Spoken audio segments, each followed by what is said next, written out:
Hari ini tayangannya saya beri judul Aku Memilih Diam Saja. I choose to remain silent.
Shalom saudara-saudaraku yang dikasihi Tuhan, semua dalam keadaan sehat, semua dalam keadaan sukacita dan bahagia dalam berkat anugerah Tuhan. Amin. Haleluya, puji nama Tuhan. Itu yang menjadi kerinduan saya. Walaupun kita hanya berjumpa lewat YouTube, tetapi saya percaya saudara diberkati, saya pun diberkati, karena kita mempunyai Tuhan pemberi berkat. If you are new to this channel, well, I'm really excited to have you guys here. First of all, let me just say that, but second of all, please subscribe guys. I'm trying to do some really special things on YouTube. Silent is golden if you don't know what you say. Jadi kalau kita tidak tahu mau bicara apa, lebih baik kita diam, karena diam itu emas. Itu kata pepatah dunia, saudaraku. Saya ingat beberapa julukan-julukan dari para petinju pada waktu yang lalu. Si leher beton, yaitu Mike Tyson. Lalu saya ingat sebuah legenda petinju yang luar biasa, yang mendunia dan semua orang kenal dia, bernama Muhammad Ali. Dikenal sebagai apa? Si mulut besar, saudaraku. Jadi kalau dia mau bertanding dalam petinju, dia selalu berbicara dengan kata-kata supaya musuhnya ditundukkan dan marah emosi, saudaraku. Dan itu kekuatan Muhammad Ali. Maka disebut si mulut besar. Dalam kitab Yesaya 30 ayat 15 dikatakan demikian, sebab beginilah firman Tuhan Allah yang Maha Kudus, Allah Israel, dengan bertobat dan tinggal diam, kamu akan diselamatkan. Dalam tinggal tenang dan percaya terletak kekuatanmu. Saudaraku, di situ dituliskan bahwa dengan bertobat dan tinggal diam, saudaraku. Diam di sini dalam bahasa aslinya berkata nakats dan saukats, saudaraku. Jadi itu diam, sebuah ketenangan, quietness, quiet attitude, sebuah ketenangan pribadi yang tenang, saudaraku. Appreciate yang berarti menenangkan, tranquil yang berarti tenanglah, dan inaktif yang berarti menjadi tidak aktif. Kata diam di sini, kita perlu belajar diam, saudaraku. Itu tidak mudah untuk orang belajar diam.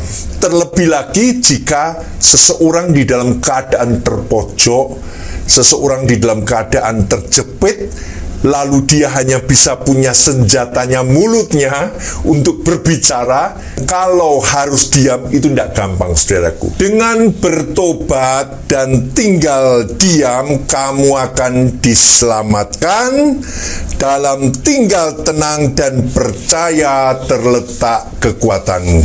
Saudara yang dikasihi Tuhan, seseorang pertobatan itu memicu, mengulik sebuah perbantahan dan perselisihan pendapat dari orang di sekitarnya. Jika seseorang bertobat, itu membuat sekitarnya menjadi bingung, saudaraku. Mengapa dia bertobat? Mengapa dia berubah hidupnya? Memang aneh ketika orang itu hidup di dalam kesembronoan atau hidupnya secara duniawi, itu malah diterima, saudaraku. Perkataan-perkataan lucu yang kotor malah diterima, saudaraku. Malah menyenangkan orang sekitar. Tetapi ketika bertobat, itu mengulik orang menjadi perbantahan, saudaraku. Banyak orang katakan, kamu ini betul-betul bertobat. Kamu ini mau kemana sih kok bertobat? Kau mau jadi apa kamu bertobat seperti ini? Pertobatan itu harus disertai ketenangan, saudaraku. Orang yang bertobat tidak usah gembar-gembor pertobatannya. Tidak usah mengatakan di medsos bahwa dia sudah bertobat. Tetapi diam, saudaraku.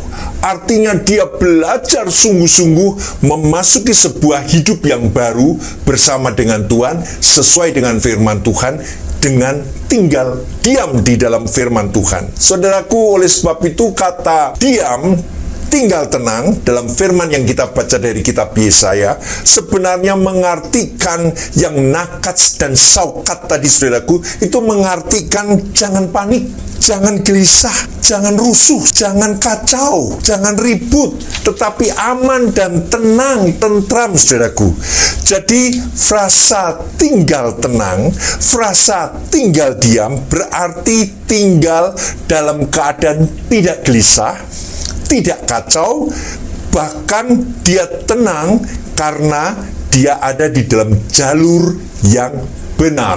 Pencobaan-pencobaan yang kamu alami ialah pencobaan-pencobaan biasa yang tidak melebihi kekuatan manusia. Sebab Allah setia, dan karena itu Ia tidak akan membiarkan kamu dicobai melampaui kekuatanmu. Pada waktu kamu dicobai, Ia akan memberikan kepadamu jalan keluar sehingga kamu dapat menanggungnya.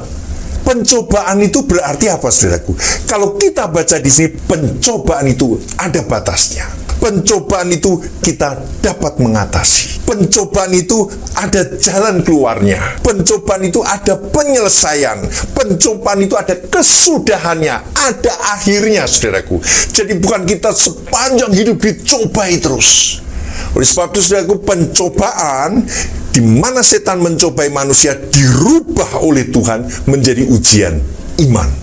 Saudaraku, kembali lagi, pencobaan itu ada batasnya, saudara. Ada umurnya, ada waktunya, ada penyelesaiannya. Ayub, ketika dia dicobai, dia memilih diam. Diam di dalam hatinya, di dalam jiwanya dia memilih diam dan menerima segala yang digariskan Tuhan di dalam hidupnya. Memilih untuk menerima apa yang Tuhan tetapkan terhadap dirinya. Ini tidak mudah.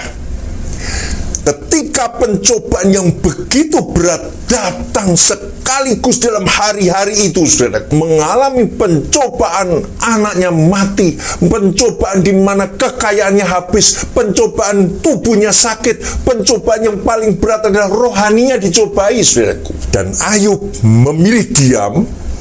Ketika apa, saudaraku?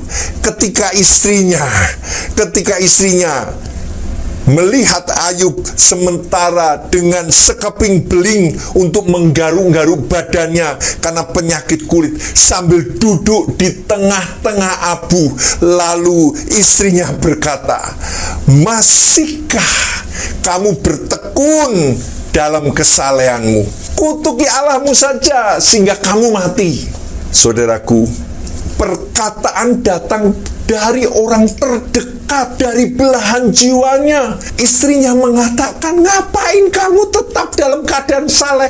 Kutuki Tuhanmu supaya kamu cepat mati."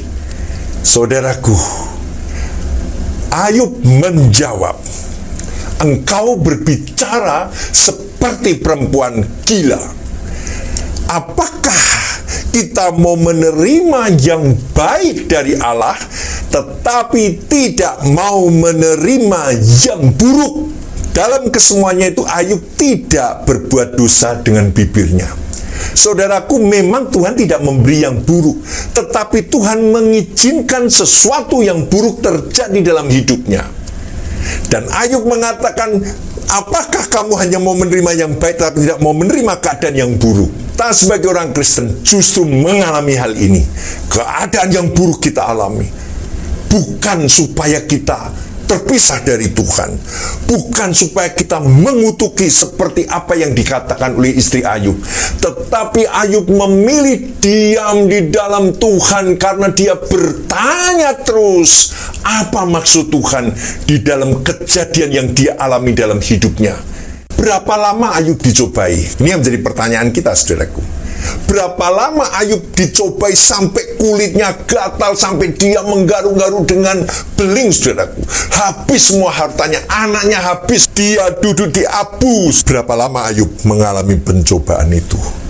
Dari timeline Bible chart, saudaraku, dikatakan tidak dituliskan dalam ayat-ayat itu tentang tahun, tetapi hari, tetapi bulan yang dituliskan. Jadi kemungkinan besar Ayub dicobai kurang dari 1 tahun atau mungkin 1 tahun.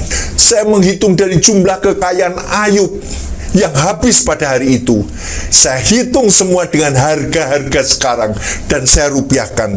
Dia habis 291 miliar 200 juta rupiah dalam sehari. Habis. Saudaraku, kalau kita lihat ketika Tuhan memulihkan keadaan Ayub, ketika Ayub mau menerima keadaannya dan dia mengampuni teman-temannya yang justru tidak mendukung dia, Tuhan memulihkan keadaan Ayub 2 kali lipat. Dan saya hitung dia menerima 582 miliar 400 juta rupiah. Luar biasa. Allah pulihkan 2 kali lipat. Saudara, saya tidak akan membahas tentang itu, tetapi saya membahas tentang bagaimana sikap Ayub yang diam, dia dengan Tuhan, dia bertanya, dia mencoba mengerti maksud Tuhan. Itu yang saya mau persoalkan. Dalam Mazmur 46 ayat 11 dikatakan, diamlah dan ketahuilah bahwa akulah Allah. Saudaraku, Tuhan mengajak untuk kita diam, untuk kita belajar diam dan tenang di hadapan Tuhan. Karena apa? Karena di dalam diam bersama dengan Tuhan, sebenarnya Allah yang bekerja. Amin. Sebenarnya Allah sementara bekerja untuk menolong kita. Makanya saya katakan pencobaan-pencobaan yang kamu alami adalah pencobaan-pencobaan yang biasa. Ada batasnya, ada penyelesaiannya, ada jalan keluarnya, ada waktunya, ada mentoknya, saudaraku. Karena Allah yang mulai bekerja ketika kita diam dan tinggal tenang. Saudaraku, waktu Petrus berjalan di atas air, dia diam, dia tenang, lihat Tuhan, matanya tertuju pada Tuhan. Tetapi ketika dirasa angin ribut, dia goyah, imannya goyah, dia takut, dan dia berseru, Tuhan tolong saya. Saudaraku, kalau kita tenang, diam, dan hanya melihat kepada Tuhan, kita kuat, saudaraku. Kalau kita diam dan tidak banyak ngomong, tidak banyak cerita kesana kemari, cerita beban yang berat, tidak usah, saudara. Diam, tanyakan kepada Tuhan dan doakan segala kesulitan dan segala sesuatu yang menimpamu dengan hal yang buruk. Engkau diam, di situ Tuhan sementara bekerja. Tuhan sementara menolong kita. Ada satu pertanyaan yang datang pada saya, mengapa orang Kristen tidak membalas ketika dianiaya, ketika dibenci, ketika ditipu, ketika dibully? Jawabnya, saudaraku, dia hanya membawa segala pembalasan itu adalah hak Tuhan, bukan hak kita. Jadi tidak akan membalas, saudaraku. Dia hanya diam dan tenang dan percaya kepada Tuhan. Mazmur 91 ayat 8, di situ jelas sekali dikatakan ketika Tuhan membalas orang-orang fasik yang memperlakukan kepada kita tidak adil, yang membuli kita, yang memfitnah, yang menganiaya kita. Ketika Tuhan yang membalas, firman Tuhan katakan, engkau hanya menontonnya dengan matamu sendiri dan melihat pembalasan terhadap orang-orang fasik. Saudaraku, diam. Dia tidak melakukan apa-apa. Dia hanya menonton dengan matanya sendiri bagaimana Tuhan membalas. Bagaimana Tuhan yang menolong, membalaskan segala perbuatan yang keji yang dilakukan terhadap orang-orang yang percaya. Silence is golden if you don't know what to say. Kita tidak tahu, lebih baik kita diam, saudaraku. Tetapi ketika kita diam, kita berdoa dengan Tuhan. Dengan bertobat dan tinggal diam, kamu akan diselamatkan. Dalam tinggal tenang dan percaya terletak kekuatanmu. Itu tinggal tenang dan diam di dalam Tuhan. Di dalam doa, di dalam pergumulan, di dalam penyerahan dengan Tuhan, itu ada kekuatan yang besar. Amin. Ketika engkau diam dengan Tuhan, ketika engkau menutupkan telingamu kepada perkataan-perkataan di luar sana, kepada perkataan-perkataan yang menggocok hati kita, kepada perkataan-perkataan yang membuat kita bisa panas, kita tutup telinga dan kita hanya berdoa kepada Tuhan. Diam terhadap dunia, tetapi berbicara kepada Tuhan. Tenang terhadap dunia, tetapi kita terus mengetuk pintu kepada Tuhan. Di situ Tuhan bekerja, di situ Tuhan membela, di situ Tuhan buka jalan keluar, di situ Tuhan buat mujizat bagi kita. Ada waktu merobek, ada waktu untuk menjahit, ada waktu untuk berdiam diri, dan ada waktu untuk berbicara. Saudaraku, berarti harus banyak bijaksana. Perkataan-perkataan kita harus mengandung kebenaran firman Tuhan. Kata berdiam diri di sini kausiau, saudaraku, yang artinya membisu. Ada waktu kita membisu, tetapi ada waktu kita bicara. Kembali lagi, ketika kita mengalami hal-hal yang buruk, lebih baik kita diam dan berdoa. Karena di situ terletak kekuatan kita. Ketika tiba-tiba engkau mengalami sesuatu yang buruk dalam hidupmu, cobalah kau mengambil waktu dengan Tuhan dan berdoa. Tetapi ketika engkau menghadapi itu, engkau diam saja. Engkau tenang saja. Namamu itu ditulis di telapak tangan Tuhan. Artinya, saudara tenang. Karena Tuhan tahu apa yang terjadi dalam hidupmu. Tenang, saudaraku. Diam. Tidak usah bingung, saudaraku. Tidak usah gelisah, tidak usah khawatir, tidak usah panik, saudaraku. Don't be panic, saudaraku. Sebab Tuhan menolong. Tuhan tahu kita. Pencobaan ada waktunya, ada batasnya, ada akhirnya, saudara. Ada jalan keluarnya. Amin. Dengan berdiam, engkau diselamatkan. Dengan tinggal tenang, terletak kekuatanmu. Ayo tenang, saudaraku. To be calm, saudaraku. Kalem saja, saudaraku. Tenang saja. Tuhan pasti memberkati saudara. Mari kita berdoa. Tuhan Yesus, apa yang hamba-Mu telah tabur, kiranya boleh menjadi berkat bagi saudara-saudaraku yang mendengar lewat YouTube ini, Tuhan. Biar segala sesuatu yang dihadapi, segala kesulitan dan hal-hal yang buruk yang menimpa, dihadapinya dengan tenang dan diam di dalam Tuhan. Karena kami percaya Tuhan ada bersama dengan kami dan Tuhan memberikan pertolongan. Terima kasih Tuhan. Biar berkat anugerah dari Allah Bapa, kasih sayang daripada Tuhan Yesus, dan persekutuan dengan Roh Kudus menyertai hidupmu hari ini, besok, sampai selama-lamanya. Tuhan menjemput engkau di awan yang permai. Amin.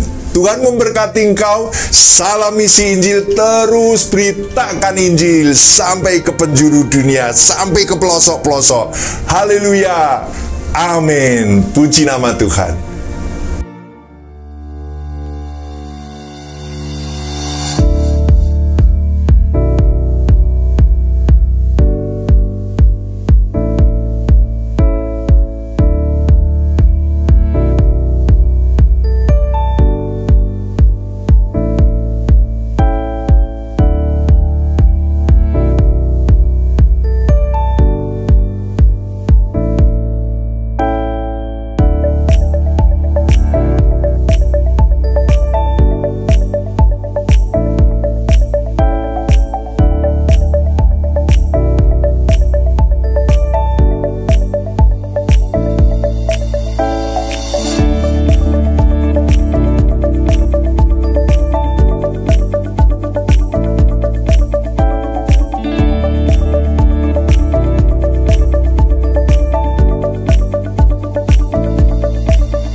what happened in my life can be experienced for you guys to keep high spirit. Thank you once again, all of you who watch this video. I ask for you prayers and support so that I can keep inspiring all of you. I'll see you guys in another video, and as always, stay strong and awesome.